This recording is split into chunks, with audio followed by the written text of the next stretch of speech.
Welcome to Talk Trials. It is good to be back in the saddle. We have an absolute beast of a case to unpack today. And I say beast, not because it's filled with, explosive, headline-grabbing political drama, but because it's one of those cases that looks like a boring procedural hurdle on the surface. Right. But when you actually look at what's inside, it's a ticking time bomb for the civil justice system. That is the perfect way to describe it. It's a case that hides in the shadows of administrative law, but it's actually about one of the most fundamental rights we have as Americans. We are talking about the right to a jury trial, the Seventh Amendment. The idea that if you have a dispute, you get to tell your story to regular people, not just a government official in a row. Precisely. It's a battle between efficiency, clearing the dockets, moving things along, and the messy, slow democratic process of a jury trial. The case is Perttu v. Richards. It was decided in the October term 2024, specifically on June 18th, 2025. And it sits right at the intersection of prisoner civil rights and the massive administrative machinery that Congress built to keep those prisoners out of court. We are diving deep into the Prison Litigation Reform Act, or the PLRA. And the central question here is, does a party have a right to a jury trial on the issue of administrative exhaustion when that dispute is inextricably intertwined with the merits of the lawsuit itself? Okay, let's pause there because administrative exhaustion sounds like something that happens to me after a long week at the DMV. Right. It's legal jargon. What are we actually asking here? Think of it this way. If a prisoner says, I tried to follow the rules and file a grievance, but the guard physically stopped me, and the guard says, I didn't stop you, you just didn't file. Who decides who's telling the truth? Okay. Does a judge decide that in a quiet office? Or does a jury decide that in a courtroom? And the stakes are high, because if the judge decides it, the case might just disappear before it ever really starts. Exactly. It's about who holds the keys to the courthouse door. The players in this drama are the petitioner, Thomas Perttu, who is a prison employee, and the respondent, Kyle Brendan Richards, an inmate.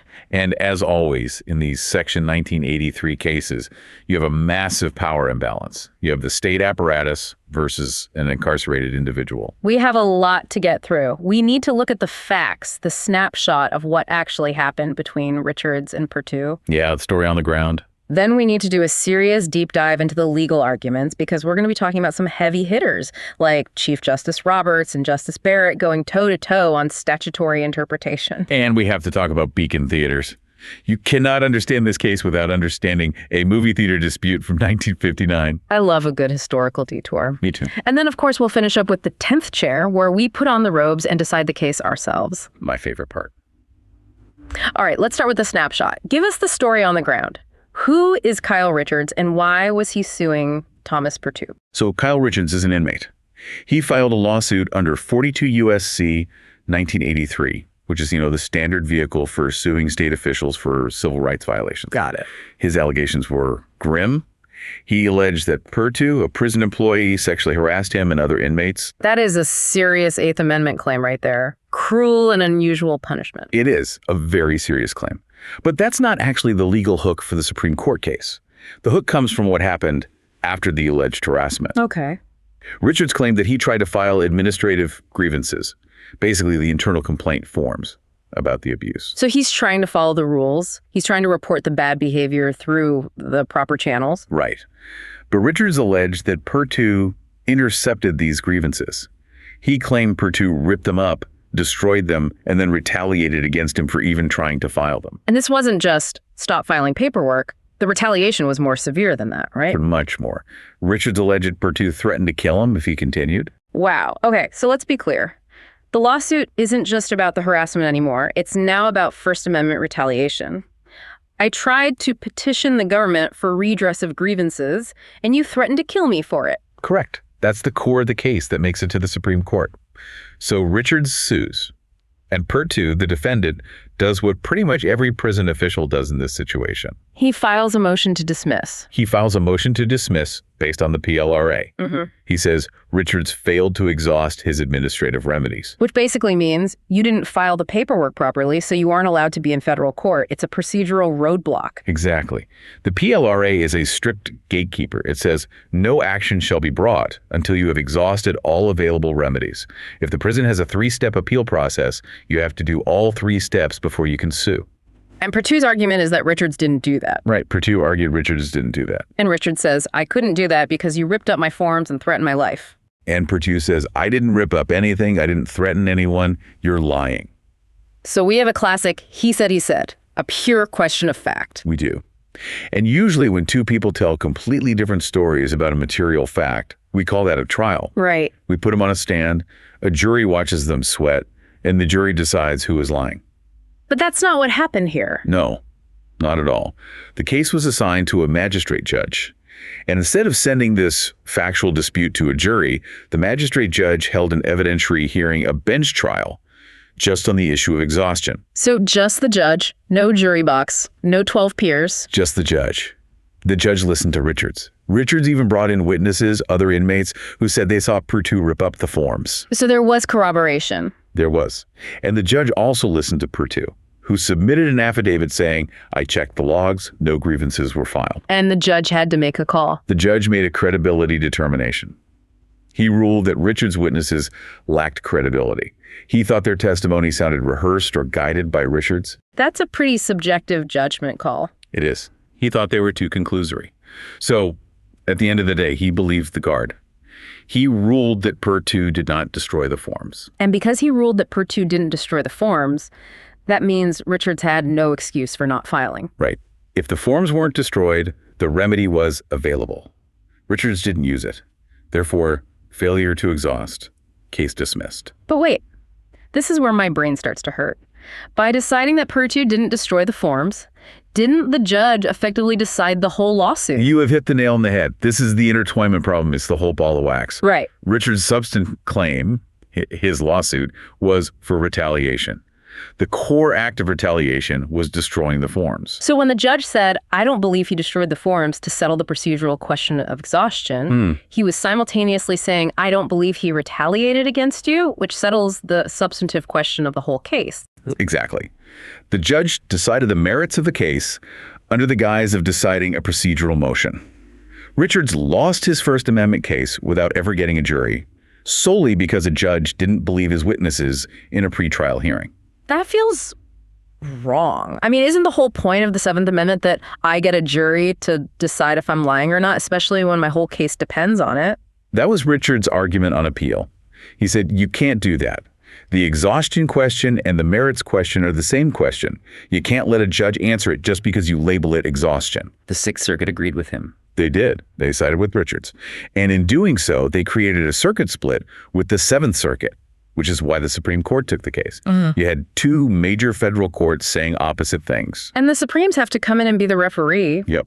And ultimately, the Supreme Court affirmed the Sixth Circuit. So Richards won? He won the right to a jury trial.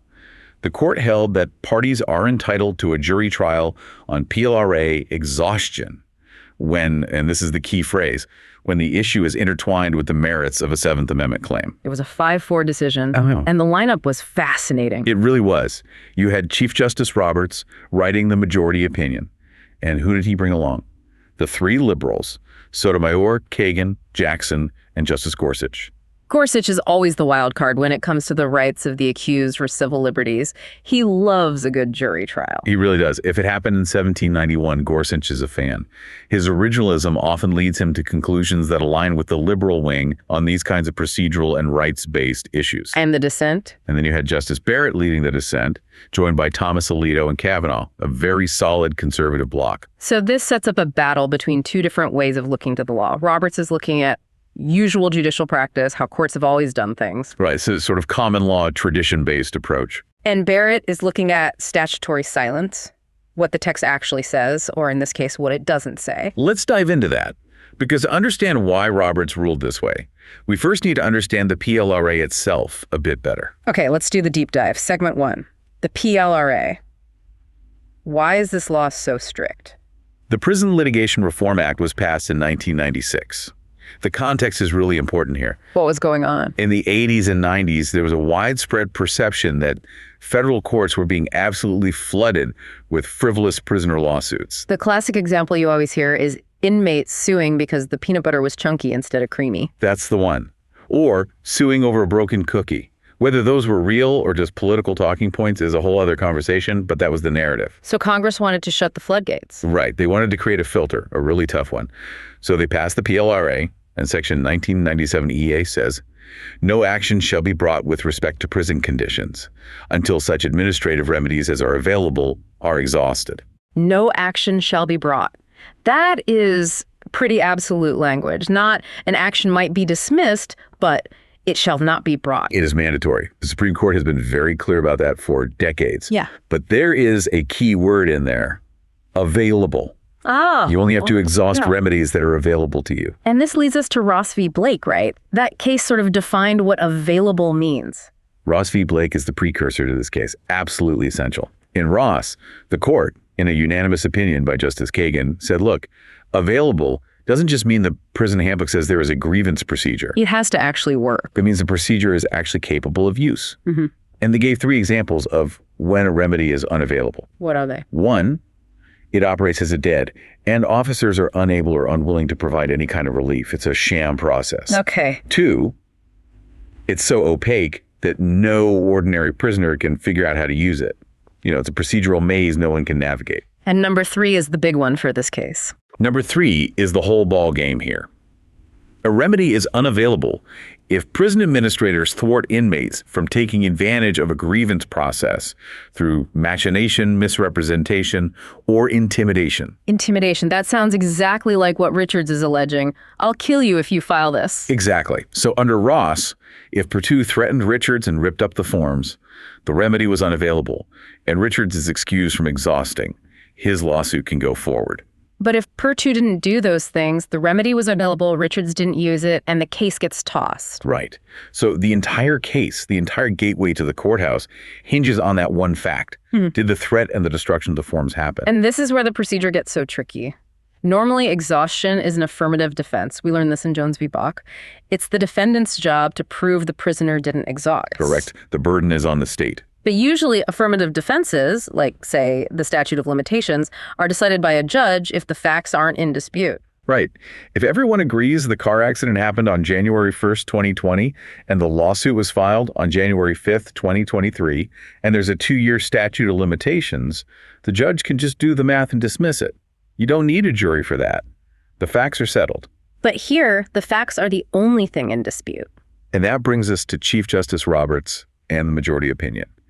Roberts has a problem. He wants to give this to a jury, but the PLRA doesn't say anything about juries. It's silent, completely silent on who the fact finder is supposed to be. So Roberts uses a tool called constitutional avoidance. I love this concept. It's basically the Supreme Court saying, we really don't want to interpret the Constitution if we don't have to, so let's see if we can just read the statute in a way that solves the problem without making a huge constitutional ruling. Exactly. It's a doctrine of judicial restraint. If they rule based on the 7th Amendment, they are setting a constitutional precedent that is really hard to change. It's set in stone. But if they rule based on statutory interpretation... If they rule based on the statute, Congress can always come back and rewrite the law if they don't like the court's interpretation. It's a way of showing deference to the legislature. So Roberts looks at the PLRA's silence and says, what? He says silence is evidence. That sounds like a Zen koan. Listen to the sound of the statute not speaking. In a way, it is. Roberts argues that against the backdrop of federal law, silence doesn't mean no. It means business as usual. Explain that. He argues that when Congress passes a statute like the PLRA, they're legislating against a background of usual federal practice. They know how federal courts operate. So they're not writing on a blank slate. Not at all. They're writing on top of 200 years of judicial procedure. And Roberts says if they wanted to change the usual practice, if they wanted to create some special judge-only fact-finding for this one statute, they would have said so explicitly. So the silence means they intended for the normal rules to apply. Exactly. So the question becomes, what is the usual federal practice when a procedural issue overlaps with the merits? And this is where we get to the star of the show. Beacon Theaters v. Westover. The cornerstone of the opinion. 1959. Set the scene for us. This is about movie theaters. It is. Okay, so you have a movie theater owner, Beacon Theaters, and a distributor, Fox Westover. Fox jumps the gun and sues Beacon first. They ask for a declaratory judgment. Remind us what that is. A declaratory judgment is basically asking the court to just declare the rights of the parties. Yeah. Judge, please sign a paper saying we aren't violating antitrust laws by how we distribute our films. And importantly, historically, this is an equitable claim. Yes. Equity.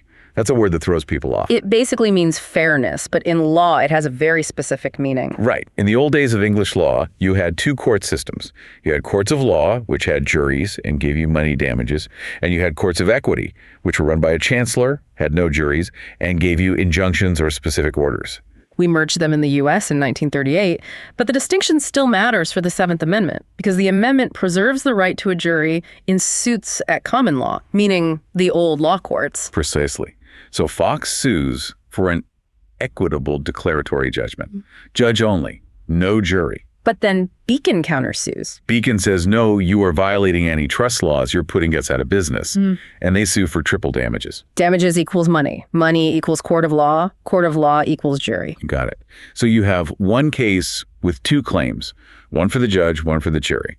But they're about the exact same thing. Is there an antitrust violation? It's the same intertwinement problem as in Perttu. Exactly. And the trial judge in 1959 said, this seems complicated. I'll just decide the simple declaratory judgment first. Seems efficient. Efficient, but dangerous. Because if the judge, sitting alone, decides no antitrust violation for the first claim, that fact is now established, is res judicata, or more accurately, collateral estoppel. The issue has been decided. The issue is decided. So the jury that eventually hears the second claim would be bound by it. They'd be told, the judge already said there's no violation, so you can't find one. Your only job is to figure out if there are zero damages or zero damages. So by going first, the judge effectively steals the case from the jury. Exactly. The jury trial becomes a meaningless formality. And the Supreme Court in Beacon Theater said, absolutely not. They held that only under the most imperative circumstances can a right to a jury trial be lost through prior judicial determination of equitable claims. So the rule is, jury goes first. The jury goes first. If there are common intertwined facts, the jury must decide them. The judge is then bound by the jury's factual findings, not the other way around. And Roberts says this Beacon Theater's rule is the usual practice of federal courts. Yes. He says for over 60 years, federal courts have prioritized the jury when issues are intertwined. Since the PLRA didn't explicitly say ignore Beacon Theaters, we have to assume Congress meant for Beacon Theaters to apply. Roberts also brings up some other cases, Smithers and Land. These were about jurisdiction, right? Not even the Seventh Amendment directly. Right, which makes his argument even broader. He's saying this isn't just a jury trial thing, it's a fundamental principle of how we handle intertwined facts. So tell me about Land v. Dollar. Land v. Dollar is a great example from 1947. It involves stock in a steamship line. The whole question was, did the stock belong to the U.S. government or to private individuals? Okay. If it belonged to the U.S., the court had no jurisdiction because of sovereign immunity. You can't sue the government without its permission. If it belonged to the individuals, the court did have jurisdiction, and the individuals won the lawsuit on the merits. The jurisdictional fact, who owns the stock, and the merits fact, who owns the stock, were identical. Identical. And the court said back then, you can't just dismiss this on jurisdiction. You have to go to trial. You can't let the judge decide the issue of ownership in a motion to dismiss when ownership is the whole point of the lawsuit. So Roberts is building a wall of history here. He's saying, we never let judges decide the whole ball game on a preliminary motion when the facts overlap. Exactly. He's painting the dissent's view as the radical departure from tradition. Perttu tried to argue against this, though. He brought up the impossible path argument. I found this really interesting. This was the state's main counter. The argument was, hey, even if the judge dismisses the case for failure to exhaust, the prisoner hasn't really lost his jury right forever. How so? He can just go back, file the grievance properly, and sue again later. Like, just go back and fix the paperwork. Roberts absolutely dismantled this. He called it what it was, a fantasy. He pointed out the practical reality of prison rules. Grievance deadlines are incredibly tight. How tight? We are talking 2 days, 5 days, maybe 15 days from the date of the incident. Incredibly short windows. And a federal lawsuit takes months, if not years, to get to the point of a motion to dismiss. Right. So if the judge dismisses the case in 2025 for an incident that happened in 2021, you can't go back and file a grievance. You are 4 years too late. The window is shut, locked, and boarded over. So the dismissal is effectively with prejudice. It's fatal. You can never bring that claim again. Roberts calls it the impossible path. He recognized that a dismissal on exhaustion grounds is, for all intents and purposes, a final judgment on the merits. If you lose that hearing, you lose the case forever. So Beacon Theaters applies even more strongly. Yes, because the jury right isn't just being subordinated, it's being totally extinguished. That is a very pragmatic take from Roberts. He's looking at the real-world consequences, not just the theoretical procedure on a flowchart. Roberts is often a pragmatist. He cares deeply about the institution of the judiciary and the legitimacy of the process in the eyes of the public. This decision reflects that. But Justice Barrett, she wasn't having any of it. No, not at all. Justice Barrett led the dissent.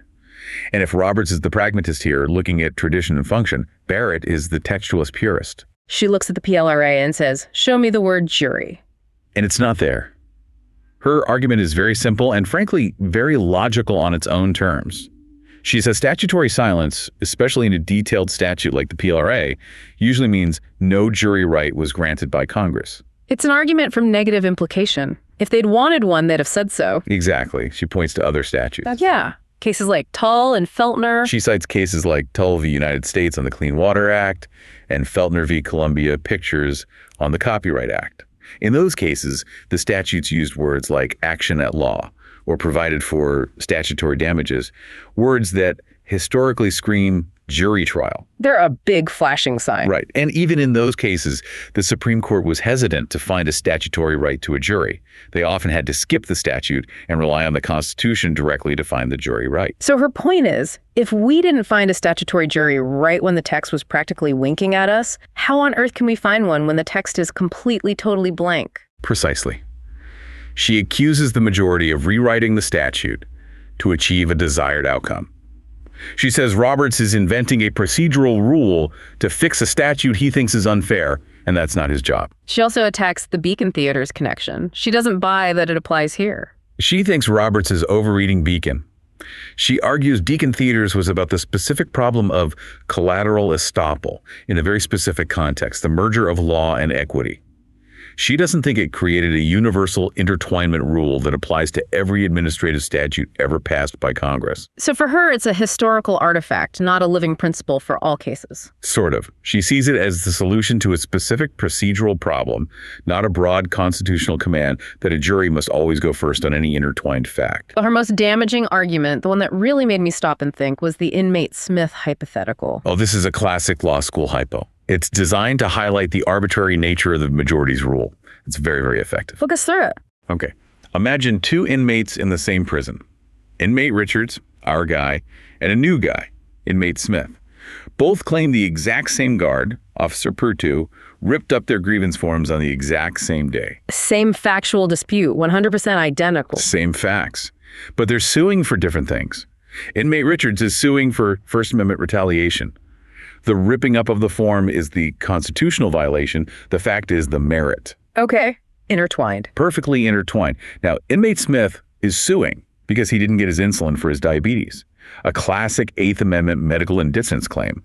He only mentions the ripped up form to explain why he didn't exhaust his administrative remedies for the medical claim.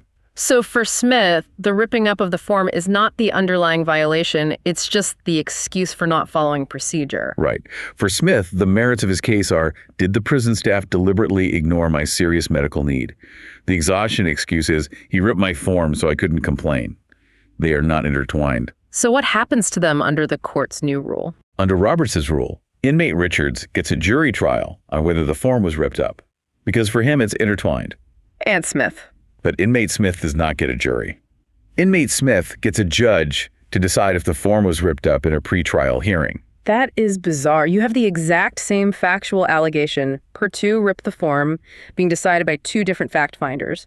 One guy gets a jury and the other gets a judge, just because of the legal theory they checked on the cover sheet of their lawsuit. Barrett says this is arbitrary and indefensible.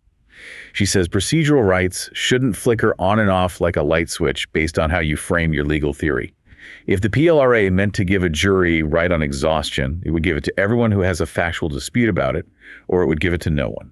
That is a strong point. It creates a weird incentive for lawyers. It absolutely does. Yeah. If I'm representing a prisoner now, after this decision, I am going to try my hardest to frame every single exhaustion dispute as a First Amendment retaliation claim. Even if it's a stretch. Even if the main case is about moldy food in the cafeteria, I'll add a count too.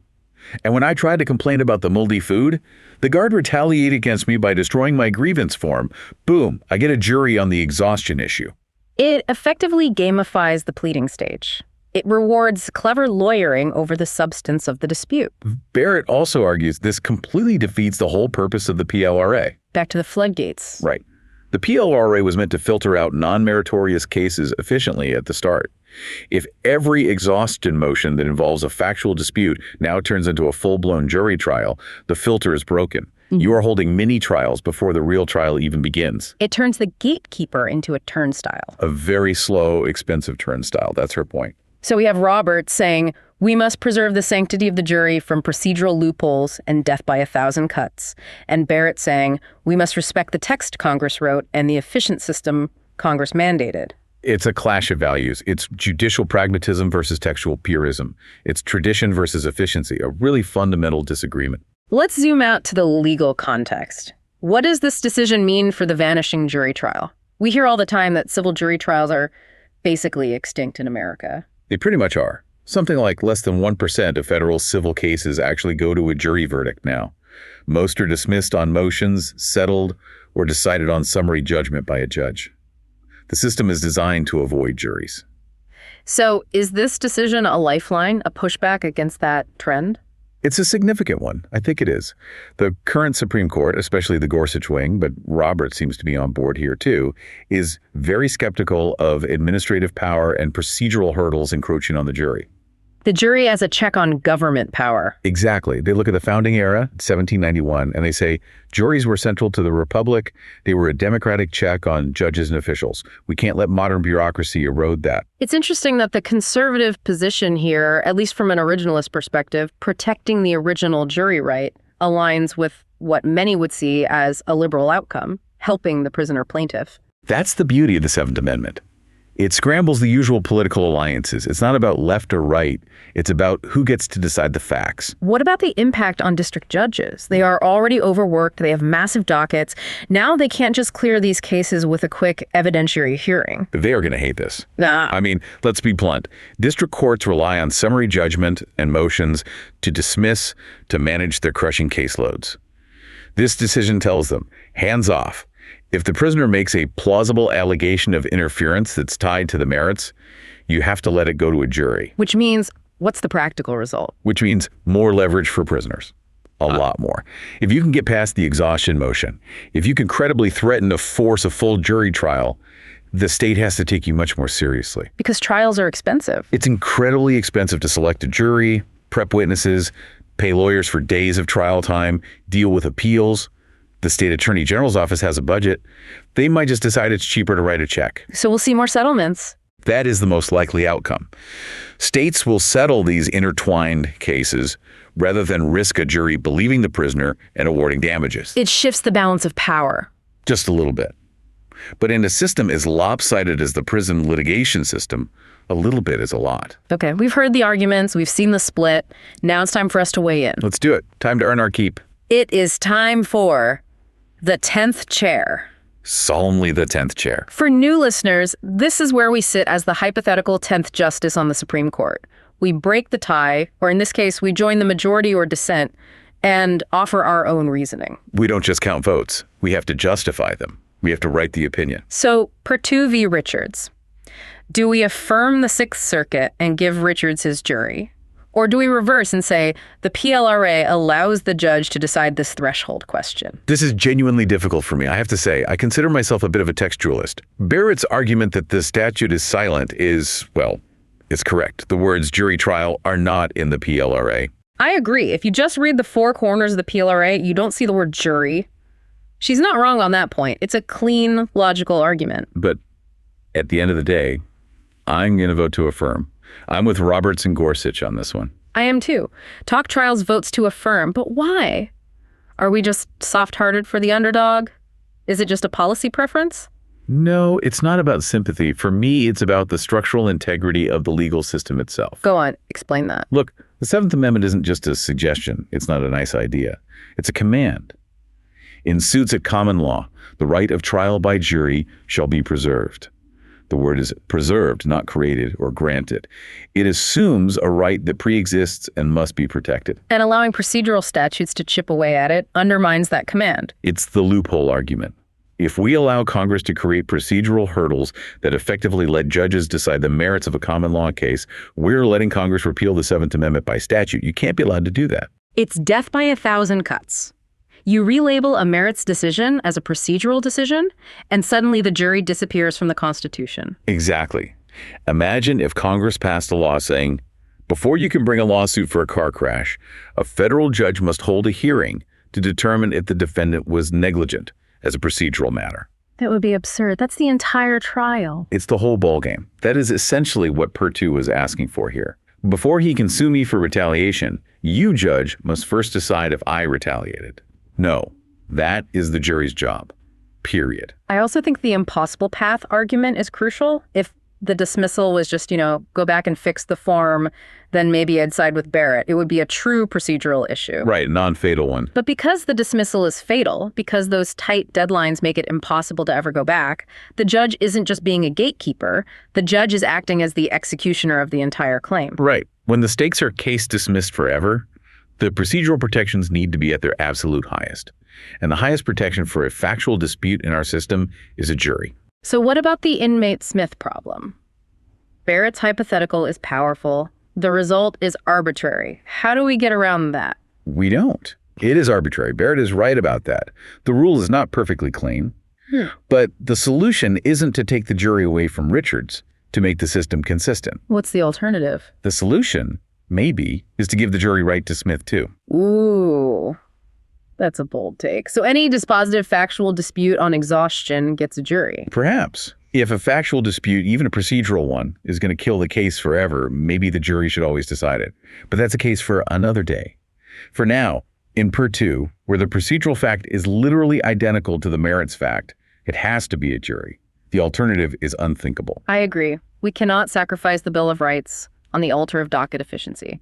It might be annoying for judges, it might be expensive for prisons, but the Constitution is supposed to be inconvenient for the government. It's supposed to be expensive. It's supposed to be hard to take away someone's rights. Well said. The Constitution is supposed to be expensive. I like that. I'm stealing that. So, the talk trial's opinion is filed. We affirm the Sixth Circuit. The jury gets the case. Richards gets his day in court. All right, just a quick recap before we sign off. Sure. Perttu v. Richards.